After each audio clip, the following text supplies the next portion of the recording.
প্রশংসা আল্লাহ সুবহানাহু ওয়া তাআলার জন্য। শান্তি অবতীর্ণ হোক মুহাম্মদ সাল্লাল্লাহু আলাইহি ওয়াসাল্লামের উপর। আল্লাহুম্মা সাল্লি আলাইহি আল্লাহুম্মা বারিক আলাইহি। সম্মানিত উপস্থিতি, আজকের সংক্ষিপ্ত খুতবার বিষয় লাইলাতুন নিসফে মিন শাবান, অর্থাৎ মধ্য শাবানের রজনী বা আমাদের সমাজের প্রচলিত ভাষায় শবে বরাত। এক্ষেত্রে মূল আলোচনায় শবে বারাত অর্থাৎ সব এবং বারাত, এই কথা এটি হচ্ছে আরবি শব্দ। সব মানে হচ্ছে রজনী বা রাত্রি, বারাত মানে ভাগ্য। বাংলাতে যার অনুবাদ করলে হয় ভাগ্য রজনী। অর্থাৎ আমাদের সমাজে আরবি যে 12টি মাস রয়েছে তার মধ্যে একটি মাস শাবান মাস। এই মাসের 14 তারিখ দিবাগত রাত্রিতে এই শবে বরাত উদযাপন করা হয়। শবে বরাতকে উদ্দেশ্য করে নানান রকম শিরকি, বেদাতি এবং ভুল আকীদা আমাদের সমাজে বিদ্যমান। নানান রকম বেদাতি কর্মকাণ্ড এই দিনকে কেন্দ্র করে করা হয়। এক্ষেত্রে পবিত্র কুরআনুল কারীম, সহিহ হাদিস এবং সাহাবায়ে কেরামের জামানায় কি ছিল এবং বর্তমান আমরা সেটাকে কিভাবে উদযাপন করছি, এটি সংক্ষিপ্ত আলোচনা হবে ইনশাআল্লাহুল আজিজ। মূল কথা হচ্ছে শবে বারাত ফার্সি শব্দের বাংলায় অনুবাদ করলে হয় ভাগ্য রজনী। মূলত মানুষ এই দিনটিকে ভাগ্য রজনী মনে করে। এখন এই ভাগ্য রজনী সম্পর্কে পবিত্র কুরআনুল কারীম কি এই 14 শাবান দিবাগত রাত্রিকে বুঝিয়েছেন না অন্য কোনো দিনকে বুঝিয়েছেন, সে বিষয়ে আমরা আসব। তার আগে যেমন ফার্সি শব্দ শবে বারাত এর বাংলায় অনুবাদ করলে হয় ভাগ্য রজনী, ঠিক তেমনিভাবে এটাকে যেহেতু ইসলাম এটি আরবের ভূখণ্ডে সর্বপ্রথম নাজিল হয় এবং আমাদের নবী মুহাম্মদ সাল্লাল্লাহু আলাইহি ওয়াসাল্লাম তিনি আরবি ভাষাভাষী ছিলেন, তার উপরেই ইসলামের সমস্ত বিধিবিধান নাজিল হয়েছে এবং তার জীবদ্দশাতে ইসলামকে সম্পূর্ণ বা কমপ্লিট মোকাম্মাল করে দেওয়া হয়েছে। সুতরাং রাসূলের মাতৃভাষায় আরবিতে যদি আমরা শবে বারাতকে ট্রান্সলেট করি, অনুবাদ করি, তাহলে দাঁড়ায় লাইলাতুল কদর। শবে বারাত ফার্সি শব্দ যার বাংলায় অনুবাদ করলে হয় ভাগ্য রজনী, আরবিতে অনুবাদ করলে হবে লাইলাতুল কদর। আর লাইলাতুল কদর সম্পর্কে আল্লাহ সুবহানাহু ওয়া তাআলা পবিত্র কুরআনুল কারীমের সূরা কদরের মধ্যে বলছেন, ইন্না আনজালনাহু ফি লাইলাতুল কদর, অর্থাৎ এই মোবারকময় রাত্রিতে, এই ভাগ্য রজনীতে আমি কোরআনকে নাজিল করেছি।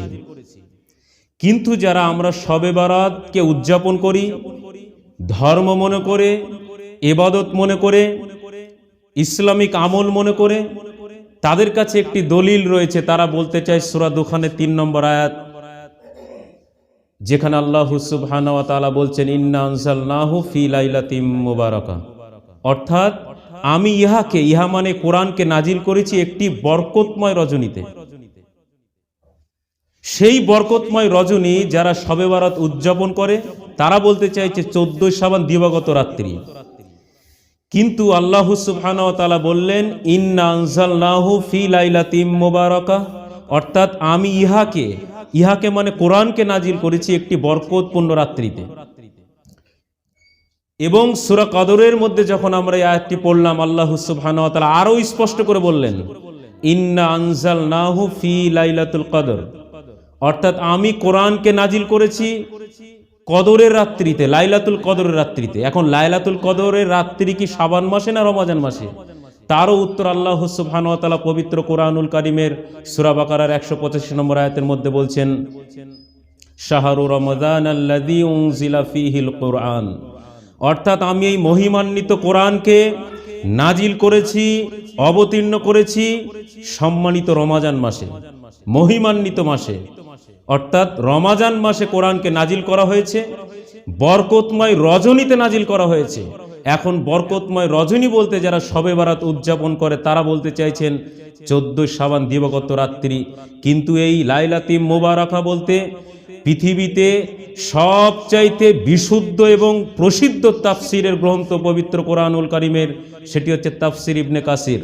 তাফসির ইবনে কাসিরের সূরা দুখানে 3 নম্বর আয়াতের তাফসিরে বলা হয়েছে এই লাইলাতে মুবারাকা বলতে এটি হচ্ছে লাইলাতুল কদরের রাত, এবং লাইলাতুল কদরেই কোরআনকে নাজিল করা হয়েছে। সেটির প্রমাণও পবিত্র কোরআনুল কারীমের মধ্যে আল্লাহ স্পষ্টভাবে বলছেন, শাহরু রমাদান আল্লাযী উনজিলা ফীহিল কুরআন, আমি কোরআনকে অবতীর্ণ করেছি রমাজান মাসে, অর্থাৎ রমাজান মাসের মধ্যে হচ্ছে লাইলাতুল কদর।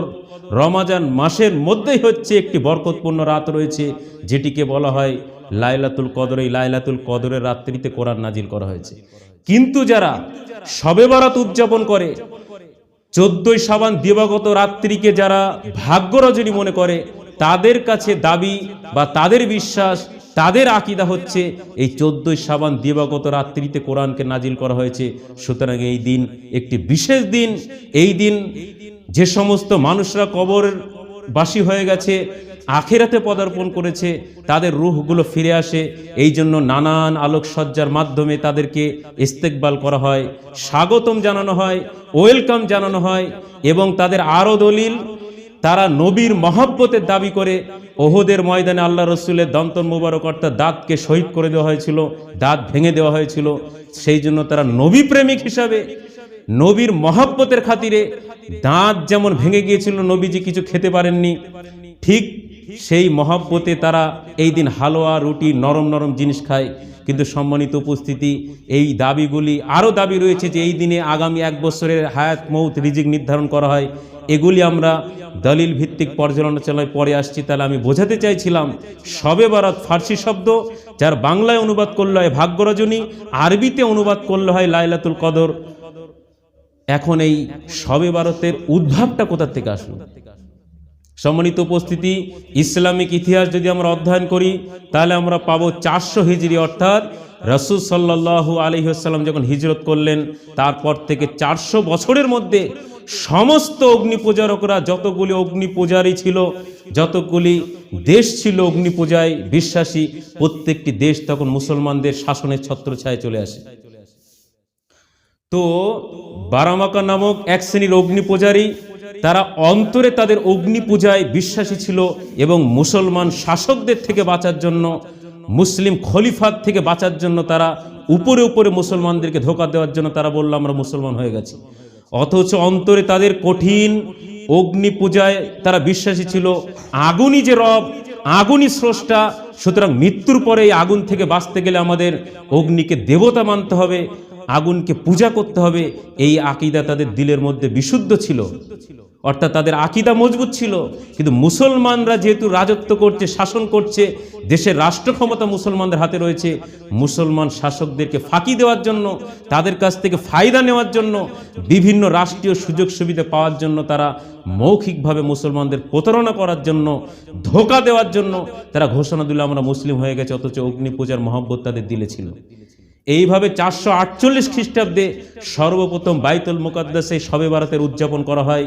পরবর্তীতে 352 বৎসর পর্যন্ত সময়কাল এই শবে বরাত চলতে থাকে। চলার পর একটা সময় গিয়ে প্রায় 350 বৎসর পরে গিয়ে আরবের সমস্ত দেশে এই শবে বরাতের নামে যে নব আবিষ্কৃত ইসলামিক একটি বিধান, যারা মানুষ ধর্ম মনে করে পালন করত, ইবাদত মনে করে পালন করত, এটি বন্ধ হয়ে যায়। আরব বিশ্বের সমস্ত দেশে বন্ধ হলেও তৎকালীন জামানার সুপার পাওয়ার ইরানে এটি বন্ধ হয়নি। ইরানের অগ্নি পূজারকরা তারা এই পূজাতে বিশ্বাসী ছিল, এবং যেহেতু ইরান থেকে, পারস্য থেকে আমাদের ভারতবর্ষে ইসলামের প্রবেশ ঘটেছে, তাদের দ্বারা আমাদের এখানেও তারই পরম্পরা, অর্থাৎ তারই একটা এফেক্টের কারণে এখানেও সেই অগ্নি পূজারকরা অগ্নি পূজার যে বিষয়টা সেটা থাকে। এটি একটি বিষয়। দ্বিতীয় আর একটি, যেহেতু আমাদের ভারতবর্ষের প্রত্যেকে কনভার্টেড মুসলিম, আমাদের পূর্বপুরুষরা ছিলেন মূর্তি পূজারী, অগ্নি পূজারী, তারা অগ্নি পূজায় বিশ্বাসী ছিল, দীপাবলিতে বিশ্বাসী ছিল। এই কারণে তারা সাময়িকভাবে ইসলাম গ্রহণ করলেও তাদের অন্তরে অগ্নি পূজার প্রতি মহব্বত বিদ্যমান ছিল। এখন আমার আপনার মনে প্রশ্ন আসবে, মুসলিম হওয়ার পরেও কিভাবে অগ্নি পূজার প্রতি বিশ্বাস রাখতে পারে। আজকের দিনে দাঁড়িয়ে আমাদের সমাজে যদি পর্যালোচনা করি, মুসলমান পরিবার হওয়ার পরেও, নামাজি হওয়ার পরেও, দিনদার হওয়ার পরেও, যখন আমার আপনার বাড়িতে রাত্রেবেলা যদি কেউ একটা জায়গা থেকে আর একটা জায়গায় রান্না করা তরকারি নিয়ে যায় বা নানা রকম পিঠে পুলে নিয়ে যায়, কোনো বাচ্চা জন্মগ্রহণ করলে বাইরের থেকে আসলে সেটা আগুনে ছুঁয়ে তারপর তাকে ঘরে প্রবেশ করতে হয়। অর্থাৎ আপনাকে বোঝাতে চাইছি, আমরা যেমন মুসলিম হওয়ার পরেও, আল্লাহর একত্ববাদে বিশ্বাসী হওয়ার পরেও আগুনের প্রতি আমাদের পূর্বপুরুষদের যে শ্রদ্ধা ছিল, আকীদা ছিল, পরিপূর্ণ সে আকীদা না থাকলেও আগুনের প্রতি আমাদের ভক্তি রয়েছে। অর্থাৎ আগুন ছোঁয়ালে, আগুন স্পর্শ করলে তাহলে আর মুসিবত আসবে না, বালা আসবে না, পেরেশানি আসবে না। এই আকীদা এখনও আমরা যদি তদন্ত করি আমাদের বাড়ির মা বোনদের মধ্যে বিদ্যমান। অর্থাৎ তারা ওই আগুন নানান রকম দেশলাই দিয়ে দেবে বা নানান রকম এরকম আকীদা রয়েছে যে ছোট্ট বাচ্চা গ্রহণ করলে আগুনের তাপ দেওয়া বা আগুনে ছুঁয়ে তারপর কোনো পোশাক দেওয়া, কেউ বাইরের থেকে আসলে আগুন স্পর্শ করে তারপর তাকে ঘরে ঢুকতে দেওয়া, এরকম নানান রকম আকীদা আমাদের মধ্যে বিরাজমান। ঠিক তেমনিভাবে তৎকালীন জামানায় যারা নবমুসলিম হয়েছিল তারা মুসলিম তো হয়েছিল বটে, কিন্তু দীর্ঘদিন অগ্নি পূজায় বিশ্বাসী হওয়ার কারণে, আগুনের প্রতি তাদের বিশ্বাস থাকার কারণে, অন্তরে তাদের অগ্নি পূজার মহব্বত ছিল, এই মহব্বত থাকার কারণে তারা মুসলিম হওয়ার পরেও তারা এই যে দীপাবলি, অগ্নিসজ্জা, আগুন পূজা, আগুনকে দেবতা মানার যে একটা প্রয়াস অভ্যস্ত ছিল তারা, সেটি তারা ইসলামের মধ্যে একটা মডারেট ইসলাম করতে চাইলো, অর্থাৎ ইসলামের মধ্যে তার একটা রূপ দিতে চাইলো। তারই আজকে ফলপ্রসূ স্বরূপে শবে বারাতের মধ্যে নানান রকম আলোকসজ্জা করা হয়, আগরবাতি জ্বালানো হয়, নানান রকমভাবে মসজিদকে আলোকসজ্জা করা হয়, বাড়িতে বাড়িতে মোমবাতি ধরানো হয়। এটি তারই একটি ফল। অর্থাৎ অগ্নি পূজারকরা মুসলমানদেরকে ধোঁকা দিয়ে তাদের স্বার্থ সিদ্ধির জন্য ইসলামের মধ্যে অগ্নি পূজার অর্থাৎ আগুন পূজার প্রভাব ঢুকিয়ে দেওয়ার একটা কৌশল ছিল। আমি শর্টে বললাম, তাহলে মূল আলোচনা আসা যাবে না। এই ছিল শবে বারাতের মূল ইতিহাস, অর্থাৎ যেটি রাসূল সাল্লাল্লাহু আলাইহি সাল্লামের ইন্তেকালের অর্থাৎ 400 হিজরির পরে গিয়ে এটি আবিষ্কার হয়, 448 হিজরিতে, এবং প্রায় 350 বছর বিভিন্ন দেশে এটি চলে। তারপর এটি সম্পূর্ণভাবে বন্ধ হয়ে গেলেও ইরানে এটি বন্ধ হয়নি। ইরান থেকে ভারতবর্ষে এইভাবে এটা সংক্ষিপ্ত ইতিহাস বর্ণনা করলাম। এই হচ্ছে শবে বারাতের আবির্ভাব বা তার উদযাপন সর্বপ্রথম সেখানেই হয়। এখন আমাদের সমাজে আমরা যে শবে বারাত পালন করছি, সেই নীতিধারা, সেই ভাবধারা, সেই আকীদা আমাদের সমাজে থাকার কারণেই আজকে এই শবে বারাতের দিন আমাদের সমাজের মধ্যে ওই যে কথা বললাম, আগরবাতি, মোমবাতি, ধূপধুনো ইত্যাদি দিয়ে বাড়িকে আলোকসজ্জা করা হয়। মূলত অগ্নি পূজারকদেরই একটা প্রভাব এখনও আমাদের সমাজে বিদ্যমান রয়েছে। আর যে বিষয়টা আমি বোঝাতে চাইছিলাম, রাসূল সাল্লাল্লাহু আলাইহি সাল্লামের উপর ইসলামকে কমপ্লিট করে দেওয়া হয়েছে, পূর্ণাঙ্গ করে দেওয়া হয়েছে, মোকাম্মাল করে দেওয়া হয়েছে।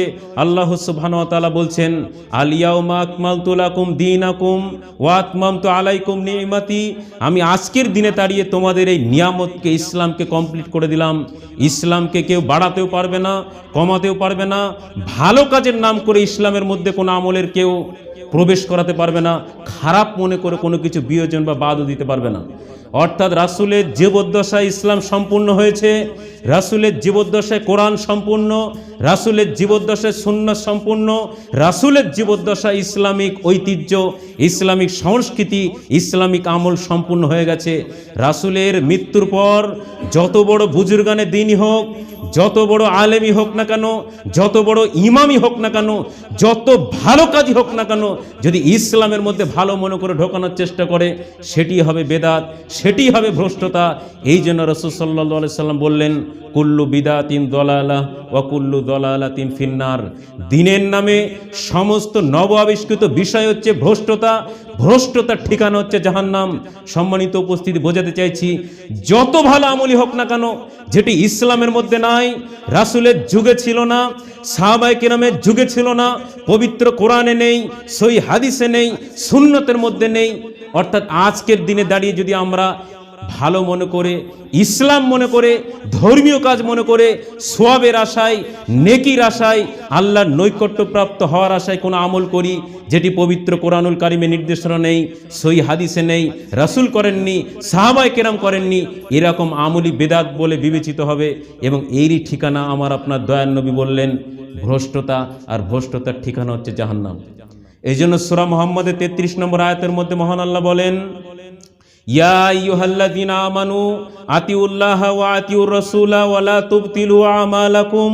হে বিশ্বাসী বান্দাগণ, ইমানদার বান্দাগণ, তোমরা আল্লাহর আনুগত্য করো, আতিউল্লাহ ওয়া আতিউর রাসূল, রাসূলের আনুগত্য করো, ওয়ালা তুবতিলু আমালাকুম, তোমরা তোমাদের আমলগুলোকে বিনষ্ট করো না, আমলগুলোকে বরবাদ করো না, আমলগুলোকে তোমরা বেকার করো না। সম্মানিত উপস্থিতি, আয়াত যদি আমরা পর্যালোচনা করি, মহান আল্লাহ বললেন আতিউল্লাহ, তোমরা আল্লাহর আনুগত্য করো, ফার্মাবারদারি করো, হুকুম মানো, দাসত্ব করো, গোলামি করো, তার গাইডলাইন মেনে জীবন পরিচালনা করো। ওয়া আতিউর রাসূল, রাসূলের আদেশ মানো, রাসূলের আনুগত্য করো, রাসূলের নিয়ম নীতি অনুসরণ করো, রাসূল যা বলেছে তা গ্রহণ করো, রাসূল যেটা বলেননি সেটা বর্জন করো। সম্মানিত উপস্থিতি, এরপরে আল্লাহ তাআলা এই বাক্যে শেষ অংশে বলছেন ওয়ালা তুবতিলু আমালাকুম, তোমরা তোমাদের আমলগুলোকে নষ্ট করো না।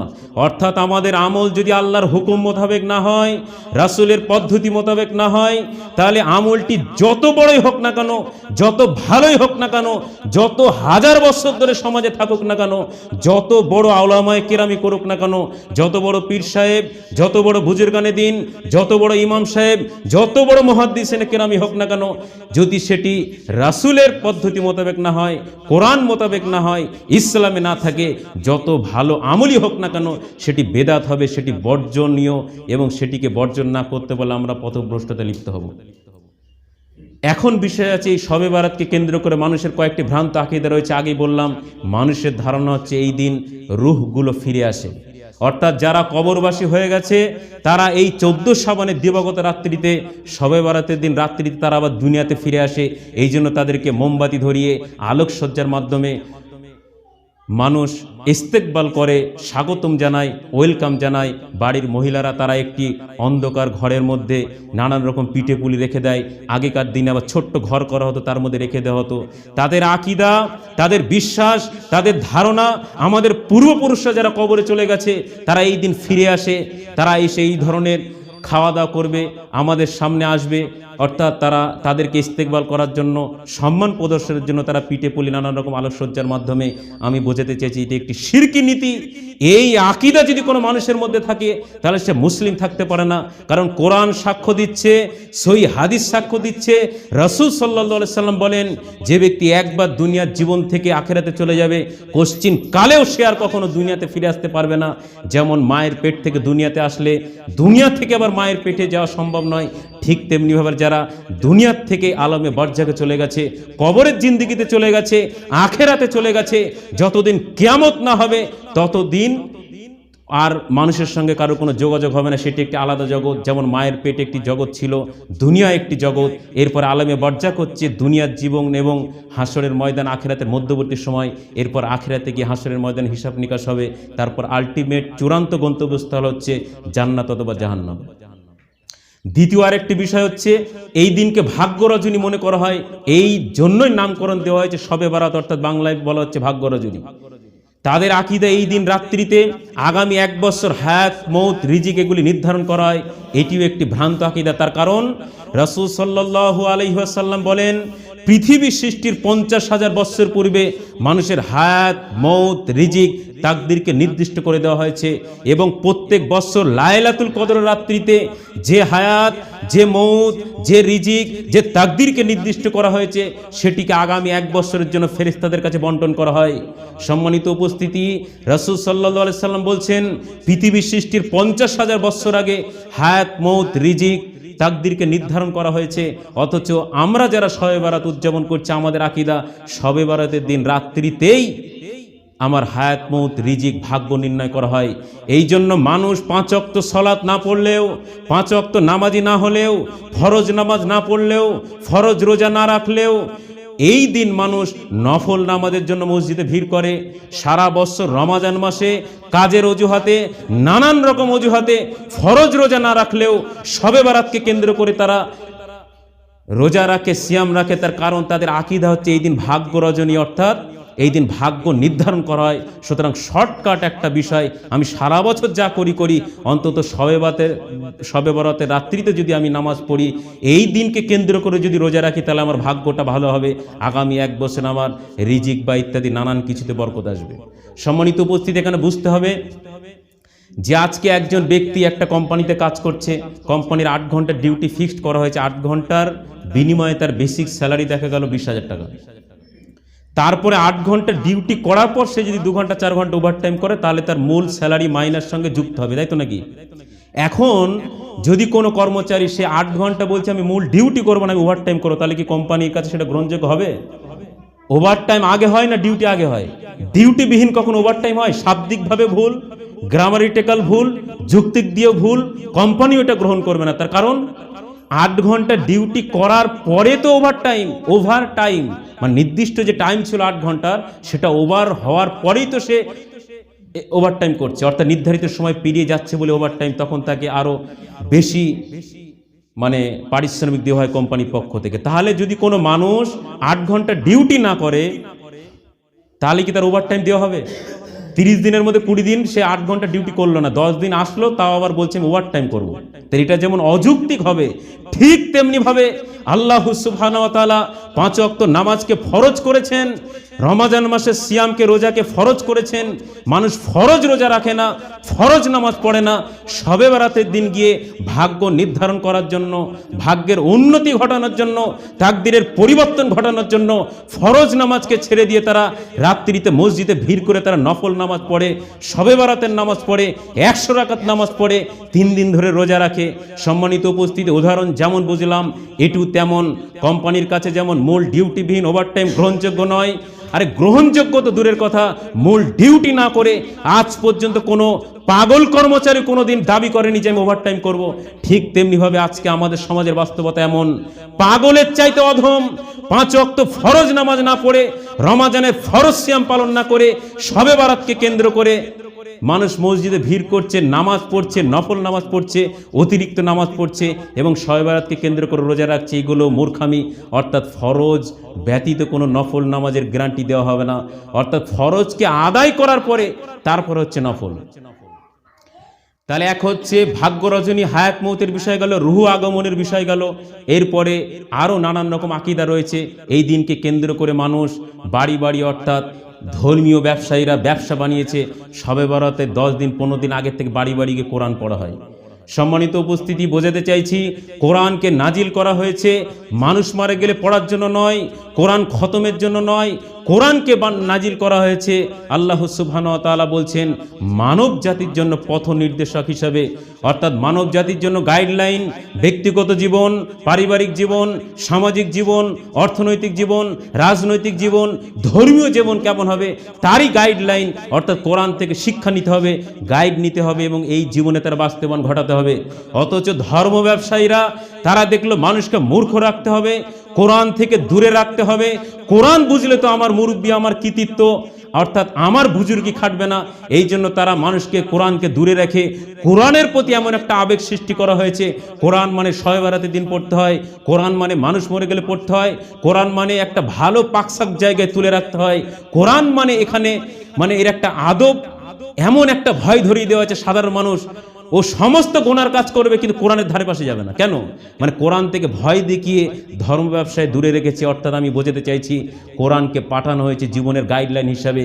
মুসলিম মানে সে কোরআন পড়তে বাধ্য, মুসলিম মানে কোরআন মেনে চলতে বাধ্য, মুসলিম মানে কোরআনের নীতিমালা সমাজে বাস্তবায়ন করতে বাধ্য। কিন্তু কোরআনকে এটা চক্রান্ত করে দূরে রাখা হয়েছে, সেই বিষয়ে গেলে আলোচনা শেষ হবে না। অর্থাৎ ধর্ম ব্যবসায়ীরা শবে বরাতকে কেন্দ্র করে মানুষের বাড়িতে বাড়িতে গিয়ে ওই দিন কোরআন পড়ে এবং কোরআন পড়ার পরে এক একটা বাড়ি পিছু 50 টাকা 100 টাকা, এইভাবে যদি একটা গ্রামে 500 ঘর লোক থাকে, সর্বনিম্ন যদি 20 টাকা 50 টাকা আমরা ধরি, তাহলে একটা এই যে বৎসরে একটা দিন একটা ভালো একটা ইনকামের ধান্দা তারা তৈরি করেছে।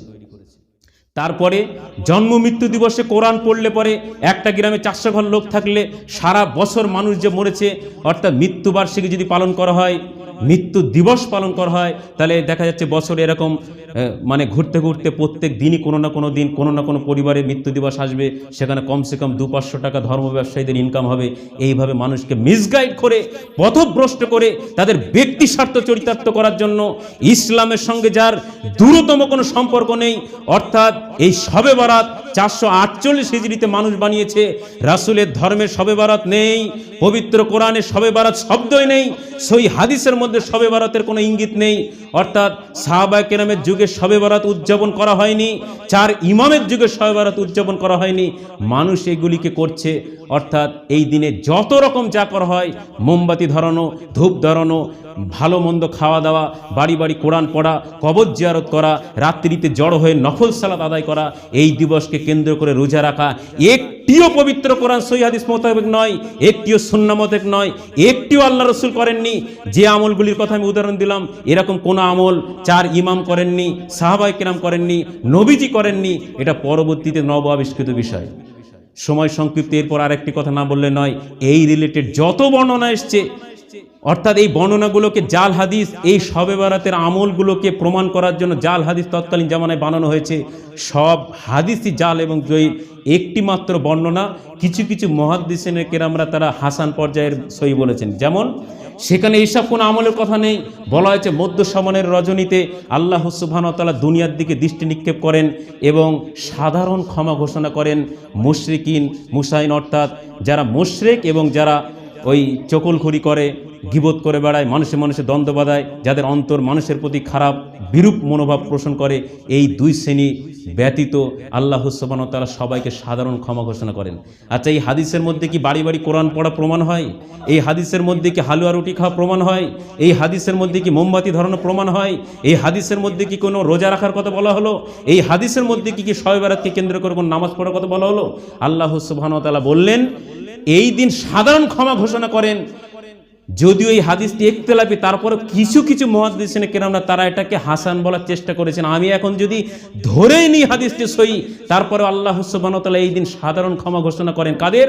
যারা মুশরিক নয়, যারা চগলখড়ি করে না, মানুষের মধ্যে লাগালাগি করে না, হিংসা বিদ্বেষ থেকে নিজেকে মুক্ত রাখে।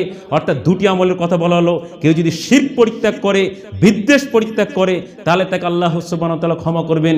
এখানে নামাজের কথা নেই, রোজার কথা নেই, নফল নামাজের কথা নেই, মোমবাতি ধরানোর কথা নেই, ধূপ ধুনো দেওয়ার কথা নেই, ভালো মন্দ খাওয়ার কথা নেই, বাড়ি বাড়ি গিয়ে কোরআন পড়ার কথা নেই, কবর জিয়ারতের কথা নেই। অর্থাৎ বৃহৎ একটি সাবজেক্ট, এই আধা ঘন্টা 35 মিনিট এটি বোঝানো সম্ভব নয়। আমাদের জানা বোঝা করতে হবে, বুঝতে হবে, পড়াশোনা করতে হবে। নচেত এই যে আমি কয়েকদিন আগে বলেছি যে ইমাম আবু হানিফা রাহিমাহুল্লাহ আল্লাহ সর্বত্র বিরাজমান এই আকীদা পোষণ করতেন না। ইমাম আবু হানিফা রাহিমাহুল্লাহ আল্লাহ নিরাকার এই আকীদা পোষণ করতেন না। ইমাম আবু হানিফা রাহিমাহুল্লাহ নবীজি নূরের তৈরি আকীদা পোষণ করতেন না। ইমাম আবু হানিফা রাহিমাহুল্লাহ নবীজি গায়েব জানতেন, এই আকীদা পোষণ করতেন না। ইমাম আবু হানিফা রাহিমাহুল্লাহ মুমিনের কলব আল্লাহর আরশে আকীদা পোষণ করতেন না। ইমাম আবু হানিফা রাহিমাহুল্লাহ আল্লাহ নিরাকারে আকীদা পোষণ করতেন না। ইমাম আবু হানিফা রাহিমাহুল্লাহ অর্থাৎ তার নামে কোনো তিনি দল মাযহাব তৈরি করেননি। 4 মাযহাবের মধ্যে কোনো একটি মাযহাব মানতেই হবে অথবা মানা ফরজ ওয়াজিব, এই আকীদা পোষণ করেননি। ইমাম আবু হানিফা রাহিমাহুল্লাহ মাজার তৈরি করেননি, মাজারে গিয়ে সেজদা করেননি, মাজারে গিয়ে মান্নত করেননি, মাজারে গিয়ে দোয়া প্রার্থনা করেননি। ইমাম আবু হানিফা রাহিমাহুল্লাহ মৃত্যু কেন্দ্রিক কোনো খানার অনুষ্ঠান করেননি। ইমাম আবু হানিফা রাহিমাহুল্লাহ মানুষ মারা গেলে 3 দিনের দিন কোরআন খতমের অনুষ্ঠান করেননি। ইমাম আবু হানিফা রাহিমাহুল্লাহ কলেমাখানির অনুষ্ঠান করেননি। ইমাম আবু হানিফা রাহিমাহুল্লাহ জন্ম মৃত্যু দিবস পালন করেননি। ইমাম আবু হানিফা রাহিমাহুল্লাহ নামাজের শুরুতে নাওয়াইতু আন-নিয়ত পড়েননি। ইমাম আবু হানিফা রাহিমাহুল্লাহ জায় নামাজের দোয়া, পাটি পাতার দোয়া, ইন্নী ওয়াজ্জাহতু এই দোয়া পড়েননি। ইমাম আবু হানিফা রাহিমাহুল্লাহ অর্থাৎ 5 ওয়াক্ত সালাতের পরে সম্মিলিতভাবে ইমাম মুয়াজ্জিন একত্রিত হয়ে দলবদ্ধ মোনাজাত করেননি। ইমাম আবু হানিফা রাহিমাহুল্লাহ কিয়াম করেননি, মিলাদ করেননি। ইমাম আবু হানিফা রাহিমাহুল্লাহ পীর মুরিদি তরিকায় বিশ্বাসী ছিলেন না। ইমাম আবু হানিফা রাহিমাহুল্লাহ প্রচলিত তাবলীগের প্রত্যেক মাসে 3 দিন বাৎসরিক চিল্লা, 4 মাস এই পদ্ধতিতে তিনি বিশ্বাসী ছিলেন না। ইমাম আবু হানিফা রাহিমাহুল্লাহ শবে বারাত উদযাপন করেননি। ইমাম আবু হানিফা রাহিমাহুল্লাহ শবে বারাতকে কেন্দ্র করে বাড়ি বাড়ি গিয়ে কোরআন পড়েননি। ইমাম আবু হানিফা রাহিমাহুল্লাহ শবে বারাতকে কেন্দ্র করে কোনো নামাজ পড়েননি, রোজা রাখেননি, ধূপ ধুনো দেননি, অর্থাৎ প্রত্যেকটি বাড়িতে গিয়ে মোমবাতি ধরাননি, এই দিনকে নির্দিষ্ট করে কবর জিয়ারত করেননি। ইমাম আবু হানিফা রাহিমাহুল্লাহ এইভাবে আমি যতগুলি আমলের উদাহরণ দিলাম, ইমাম আবু হানিফা রাহিমাহুল্লাহ নবী দিবস পালন করেন করেননি। ইমাম আবু হানিফা রাহিমাহুল্লাহ এইভাবে আমাদের সমাজে যত শিরকি বেদাতি আমল চালু আছে একটি আমলও করেননি। আমি বলেছি যদি কোনো মায়ের বেটা প্রমাণ দিতে পারে ইমাম আবু হানিফা রাহিমাহুল্লাহ শবে বারাত উদযাপন করেছেন, শবে বারাতের দিন বাড়ি বাড়িকে কোরআন পড়েছেন, শবে বারাতকে কেন্দ্র করে এই আমল করেছেন, বা এতক্ষণ ধরে যেগুলো আমি বললাম এগুলি করেছেন, তাহলে আমরা তাকে 1 লক্ষ টাকা হাদিয়া দেব। এখন মুফতি সাহেবের মুখটা যেন কেমন কেমন করছে। মুফতি সাহেবের ঘুম হারাম হয়ে গেছে। মুফতি সাহেব এত চিন্তায় পড়েছে, এতদিন ধরে মুফতি সাহেব বলছে কোরআন হাদিসে তোমরা কি বোঝো হে? ইমাম আবু হানিফা হচ্ছে ইমামে আজম আবু হানিফা, ইনি হচ্ছেন মহান নেতা, ইনার মাসলা কি সঠিক, ইনার কথা মোতাবেক আমল করতে হবে। আমরা কোরআন হাদিসের কি বুঝি? ইমাম আবু হানিফা যা বলেছেন তাই করতে হবে। এখন যখন ঘুরিয়ে দেওয়া হলো যে আপনি যে আমলগুলি করছেন এগুলি তো ইমাম আবু হানিফা করেননি, সহি সনদে আপনি প্রমাণ দিন। এবার মুফতি সাহেব কোনো জায়গায় খুঁজে না পেয়ে তখন প্রশ্ন করা হচ্ছে ভাই আপনি কোথায় যাচ্ছেন? উত্তর দিচ্ছে মাথায় ঝুড়ি। প্রশ্ন যদি করা হয় ভাই আপনার মাথায় কি, তবে তো বলবে মাথায় ঝুড়ি। বলা হচ্ছে মাথায় কি, বলছে চাকদায় যাচ্ছি। বলা হচ্ছে ভাই আপনি কোথায় যাচ্ছেন, বলছে মাথায় ঝুড়ি।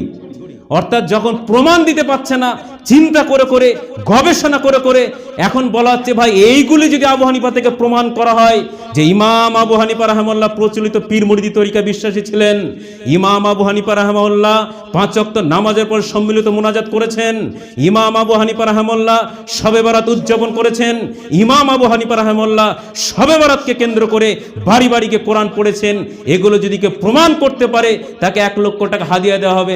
এখন হুজুর দলিল না পেয়ে ওই যেমন প্রশ্ন করা হচ্ছে কোথায় যাচ্ছে, বলছে মাথায় ঝুড়ি। প্রশ্ন করা হচ্ছে যে আপনার মাথায় কি, বলছে চাকদায় যাচ্ছি। হুজুর এখন বলছে জোরে আমিন বলার হাদিস নেই। হুজুরকে প্রশ্ন করা হলো কি আর হুজুর উত্তর দিচ্ছে কি? বলা হচ্ছে ইমাম আবু হানিফা রাহিমাহুল্লাহ এগুলো করেননি। আপনি ইমাম আবু হানিফার মুকাল্লিদ বলে দাবি করেন, অনুসারী বলে দাবি করেন, আবু হানিফার অনুসারী বলে দাবি করছেন, আপনার ইমাম করেননি, নেতা করেননি, আপনি কেন করছেন? প্রমাণ দিন। কোরআন থেকে দেখাতে হবে না, হাদিস থেকে দেখাতে হবে না, আপনার ইমাম করেছেন এতটুকু অন্তত প্রমাণ দিন। হুজুর না পেয়ে প্রশ্ন করা হচ্ছে এক, হুজুর বলছে বুকের উপর হাত বার হাদিস দেখাতে পারলে আমি আহলে হাদিস হয়ে যাবো। বোঝা যাচ্ছে না? প্রশ্ন করা হচ্ছে ভাই কোথায় যাচ্ছে, বলছে মাথায় ঝুড়ি। প্রশ্ন করা হচ্ছে তোমার মাথায় কি, বলছে চাকদায় যাচ্ছি। এটা কখন হয়? শুভ বুদ্ধি সম্পন্ন মানুষকে উত্তর দেবে? প্রশ্ন করা হলে যদি বলা হয় কোথায় যাচ্ছ, যে ভালো মানুষ পাগল নয় বলবে চাকদায় যাচ্ছি। যদি প্রশ্ন করা হয় ভাই আপনার মাথায় কি, মাথায় ঝুড়ি। কিন্তু হুজুরকে প্রশ্ন করা হচ্ছে এক, আর হুজুর বলছে বুকের উপর হাত বাঁধার হাদিস যদি দেখাতে পারো তাহলে আহলে হাদিস হয়ে যাবো, জোরে আমিন বলার হাদিস যদি দেখাতে পারো আহলে হাদিস হয়ে যাবো। কিন্তু হুজুরের কথা বলছে, তার পিছনে কারণ আছে, সেটা আগামী শুক্রবারে বলবো, আজকে আর টাইম নেই। কেন বলছে? তার মধ্যে হুজুরের ডুপ্লিসিটি রয়েছে, সেটা আজকে আর বলছি না। অর্থাৎ আমি বোঝাতে চাইছি যখন দলিল পাচ্ছে না, প্রমাণ পাচ্ছে না, এতদিন বলছে আবু হানিফার কথাই চূড়ান্ত কথা, এখন ওগুলোর প্রমাণ না পেয়ে তখন হুজুর উল্টো পাল্টা বকা শুরু করেছে। যত মাদ্রাসা রয়েছে, যত জলসা রয়েছে আমাদের এলাকায়, প্রত্যেকটা জায়গায় একই কথা। এখন আল্লাহ আল্লাহ জিকির বন্ধ, সাদ্দাম সাদ্দাম সাদ্দাম সাদ্দাম, পাঁচপোতা এই জিকির হচ্ছে। আলাইপুরের জলসায় ওখানেও এই কথা। সারা মানে আমাদের এলাকায় যত জায়গায় প্রোগ্রাম হচ্ছে সব একই কথা, সব জায়গায় একই কথা। আমি বলছি ভাই তর্ক বাদ গন্ডগোলে কি আছে? লিখিতভাবে আমরা জানিয়েছি এগুলি আবু হানিফা রাহিমাহুল্লাহ থেকে প্রমাণ দিন, আমরাও করব। হুজুর বলছে জোরে আমিন বলার হাদিস নেই। তা প্রশ্ন করা হলো কি আর উত্তর দেওয়া হলো কি? বোঝা যাচ্ছে কি কথা? তো এই জন্য আগামী দিন যে প্রোগ্রাম হতে চলেছে, সারা এলাকা থেকে কয়েক হাজার লোক আসবে এখানে। কেন? ওই যে আমরা বললাম আমরা শুধু আসিয়ার ওই জানে মসজিদ করেছে, খুতবা দেয়, আমরা চলে যাই, আমরা তো কোনো খবরই রাখি না। ওদের টার্গেট মাথার ঘুম হারাম হয়ে গেছে, পাঁচপথে আহলে হাদিস মসজিদ কিভাবে হলো। আর আমরা মনে করি মসজিদ হয়েছে, এরপরে আমরা 30 বাজে নামাজ পড়বো, চলে যাব। ওই জন্য ওরা দেখছে যে এখানে এক হুজুর, মানে আমি বলতে চাইছি যে ইসলামের বিপক্ষে যেমন পৃথিবীর সমস্ত ধর্মের মানুষরা একজোট, ইসলামকে ক্ষতি করার জন্য খ্রিস্টান, ইহুদি, নাসারা, হিন্দু, মুশরিক, জৈন সব এক, ঠিক তেমনি ভাবে ইসলামের মধ্যে যারা পবিত্র কোরআন সহিহ হাদিস অনুসরণ করে আহলে হাদিসের বিপক্ষে সব এক। একটা ছোট্ট প্রমাণ দিন, আগামী সপ্তাহে এই বিষয়ে খুতবা হবে। যেমন এখন আমাদের সম্মানিত পার্শ্ববর্তী মসজিদের ইমাম সাহেব হচ্ছে ফুরফুরার মুরিদ। তাহলে ফুরফুরার মুরিদ মানে তো ফুরফুরার হুজুর নিয়ে আসবে তো। এখন হুজুর ফুরফুরার মুরিদ হওয়ার পরেও, ফুরফুরা মতাদর্শের হওয়ার পরেও সে এখন নিয়ে আসছে দেওবন্দি হুজুর। কেন? বলছে ফুরফুরার হুজুর এসব উত্তর দিতে পারবে না। নিয়ে আসছে ইব্রাহিম কাসেমি অর্থাৎ দেওবন্দি এক হুজুরকে। কেন? মানে আমি বোঝাতে চাইছি ফুরফুরা দেওবন্দ, ফুরফুরার লোকরা দেওবন্দেরকে ওহাবি বলে, কাফের বলে। ফুরফুরা তবলিকে মারামারি করে কত মসজিদ যে ভাগ হয়েছে তার কোনো হিসেব নেই। এখন আহলে হাদিসদের বিরোধিতা করার জন্য সেদিন তাবলিগের লোক আসবে, দেওবন্দি লোক আসবে, ফুরফুরা আসবে। আপনাকে বোঝাতে চাইছি ইসলামের বিপক্ষে যেমন ইহুদি, খ্রিস্টান, হিন্দু, নাসারা, জৈন, বৌদ্ধ সবাই যেমন এক, ঠিক তেমনিভাবে যারা কোরআন হাদিস মেনে চলার চেষ্টা করে তাদের বিরুদ্ধে সমস্ত বেদাতিরা একজোট, অর্থাৎ তারা একজোট হয়ে এটাকে মূল্যায়ন করছে 5 পথে আহলে হাদিস মসজিদ, সুতরাং আমাদের সকলে মিলে যেতে হবে। বোঝা গেল কি বিষয়টা? এটা আমাদের মূল্যায়ন করতে হবে যে আমাদের এলাকায় যত জায়গায় যে প্রোগ্রাম হয় আমাদের কোনোদিন দাওয়াত করে কি? আমরা সেদিন প্রোগ্রামে দাওয়াত করেছিলাম না করিনি? সমস্ত প্রোগ্রামে যারা সম্মানীয় আলেম আছে দাওয়াত করা, তা কিন্তু কোনোদিন আসে না, কোনোদিন আসে না। তাহলে এখন কেন ডাকছে? তার মানে বুঝতে হবে যে এখানে একটা কোনো চক্রান্ত আছে। অর্থাৎ বোঝাতে চাইছি যে এতক্ষণ ধরে যেগুলো বললাম, এই শবে বরাতকে কেন্দ্র করে কোনো নামাজ নেই, রোজা নেই, মোমবাতি ধরানো নেই, বাড়ি বাড়ি কোরআন পড়া নেই, কিছুই নেই। এখন বেদাতিরা যে ধর্মকে বিক্রি করে যে ফাঁদ পেতেছে, যুগ যুগ ধরে করে আসছে, এই জায়গায় সঠিক তথ্য যারা তুলে ধরছে তারা হয়ে যাচ্ছে ফেতনাবাজ। বোঝা গেল না? ধরেন এই এলাকায় কিছু নেতা আছে যারা জনগণের মান আত্মসাৎ করে খাচ্ছে, ভালো করে বোঝেন উদাহরণ। এখন কিছু নির্ভীক কয়েকজন যুবক মিলে তারা এই নেতাদের বিরোধিতা করছে, জনগণের মাল আত্মসাৎ করতে আমরা দেবো না, পাবলিকের কাছে পৌঁছাতে হবে। তো ভালো কথা বলছে না খারাপ কথা বলছে? এখন এই নেতা কি ছেড়ে দেবে? যে না, নেতার জনবল রয়েছে, গুন্ডা বাহিনী রয়েছে, সব রয়েছে, এখন চাইবে ওরকম আনিস খানের মধ্যে 2-5টা খুন করে দিয়ে মুখ মানে কণ্ঠকে রুদ্ধ করার চেষ্টা করবে না? ঠিক তেমনি ভাবে এই হুজুরদের পাল্লা ভারী, হুজুরদের দল ভারী, হুজুরদের সমস্ত মানুষই তাদের দিকে, হুজুররা চাইছে যে এই সত্য সমাজে তুলে ধরতে দিলে হবে না, এদেরকে কণ্ঠরোধ করতে হবে। এই জন্য হুজুরদের নেতৃত্বে, কোনো অমুসলিমের নেতৃত্বে নয়, হুজুরদের নেতৃত্বে আহলে হাদিস মসজিদ ভাঙা হয়েছে শত শত বাংলাদেশে। হুজুরদের নেতৃত্বে আহলে হাদিসদের প্রোগ্রাম বন্ধ করা হয়েছে শত শত। অর্থাৎ এখানে হুজুররা নেতৃত্বে, অমল বিমল সামল বিজেপি নেতৃত্ব দিচ্ছে না, এটা বুঝতে হবে। অর্থাৎ বিষয়টাকে মূল হচ্ছে এটাই যে এতদিন ধরে যেটা মানুষ অভ্যস্ত, এই যে একটা ফাঁদ পেতে রেখেছে, ধর্মকে ব্যবসা শুরু করেছে, এই জায়গাটা যখন এক শ্রেণীর আলেম ওলামা তুলে ধরছে তখন তাদের মানে ঘুম হারাম হয়ে যাচ্ছে। এই জন্য আমি যেটা বলতে চাইছি, এই আমল ইসলামিক কোন আমল নয়, বেদাতি আমল। তবে আমাদের করণীয় কি শাবান মাস, এটি বলে খুতবা শেষ করি। রাসূল আয়েশা রাদিয়াল্লাহু আনহা বলছেন, রাসূল সাল্লাল্লাহু আলাইহি সাল্লামকে আমি শাবান মাস ব্যতীত অন্য কোনো মাস, মানে রমাজান মাস ব্যতীত আর অন্য কোনো মাসে এত সিয়াম পালন করতে দেখিনি। অর্থাৎ এই মাসে, শাবান মাসে বেশি বেশি সিয়াম রাখতে হয়, রোজা রাখতে হয়। আর প্রত্যেক আরবি মাসে 13, 14, 15 তারিখ আইয়ামে বীজ বলা হয়, এই দিন রোজা রাখার সুন্নত আল্লাহ রাসূল রাখতেন। সেই হিসেবে যারা অভ্যস্ত, শুধু এই মাসে নয়, প্রত্যেক আরবি মাসে 13, 14, 15 তারিখে সে সিয়াম রাখতে পারে। কিন্তু শবে বরাতকে কেন্দ্র করে কোনো রোজা নেই, শবে বরাতকে কেন্দ্র করে নামাজ নেই, শবে বরাতকে কেন্দ্র করে মাংস খাওয়া নেই, শবে বরাতকে কেন্দ্র করে আমি এতক্ষণ যা বললাম কিছুই নেই। সম্পূর্ণ একটি ভাওতাবাজি ব্যবসা, সম্পূর্ণভাবে এটি একটি বেদাতি আমল। অর্থাৎ আপনি যদি আরব বিশ্বে যান, 14 শাবান দিবাগত রাত্রিতে বাড়ি বাড়ি মাংস, রুটি, ওই গোস্ত রুটি, হালুয়া পোলোয়া কিছুই আপনি পাবেন না। সেই দিন মসজিদ অন্যান্য দিনের নাই। অর্থাৎ এগুলো মানে আমি কিভাবে বোঝাবো যে এর কোনো অস্তিত্বই নেই, কোরআনে নেই, হাদিসে নেই, রাসূল করেননি, 4 ইমাম করেননি, অথচ আজকে আমাদের সমাজে মনে হচ্ছে যেন এটাই ধর্ম। এই জন্য আল্লাহ সুবহানাহু ওয়া তাআলা আমাদেরকে এই বেদাতি আমল থেকে নিজেকে বিরত থাকার তৌফিক দান করুন, এবং আমরা যাতে এই বেদাতি আমল থেকে পরিবারকে বাঁচাতে পারি সে তৌফিক দান। আরে আপনি মাংস খাবেন, রুটি খাবেন, মাংস খাবেন, ভালো মন্দ খাবেন, তো ওই দিনই খেতে হবে।